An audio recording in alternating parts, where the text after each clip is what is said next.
How long is the summer break? Welcome back to part 15. এখানে summer break শুরু হয় জুনের মিডল থেকে সেপ্টেম্বর মিডল পর্যন্ত।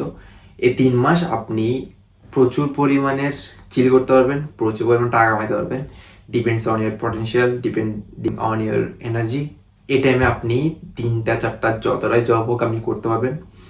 অনেকে 2টা দিয়ে কাজ চালাই দেয়, অনেকে 1টা দিয়ে কাজ চালাই দেয়, depending on you how many jobs you can find. এই টাইমটায় মোস্টলি স্টুডেন্টরা টাকা কামায় যাতে ওদের টিউশন ফি পে করতে পারে। অ্যান্ড সামার ব্রেকে ট্রাই করবেন কোথাও ঘুরতে না যাওয়া, ট্রাই করেন টাকা কামানো যাতে আপনি টিউশন ফি পে করার পর আপনি তারপর ঘুরতে পারেন। আপনি নিজের মাঝখানে কিছু ব্রেক নিয়ে ছোটোখাটো 1-2 দিন 3 দিনের, হয়তো দেখা যাবে আপনি টাকা কামাচ্ছেন সাথে খরচও করতেছেন। সো এনজয় করার আগে ট্রাই করেন আপনার ভার্সিটি ঠিক থাকে যেন, যাতে বাংলাদেশ থেকে কোনো টাকা আনতে না হয়। Now you're own, so do it with your own money. Don't ask money anymore. এখন আমি বলি আমাদের সাথে কারেন্ট কেমনে হবেন, আমার থ্রুতে কেমনে অ্যাপ্লাই করবেন। আমরাও আপনাদেরকে ফাইল প্রসেসিং করে দিতে হেল্প করি। ডিসক্রিপশনে দেওয়া থাকা হোয়াটসঅ্যাপ নাম্বারে আপনি আমাদের সাথে কন্ট্যাক্ট করেন, দেন আমরা সব ইনফরমেশন আপনাকে দিয়ে দেবো to connect with us and to apply through us. Good luck, see you soon.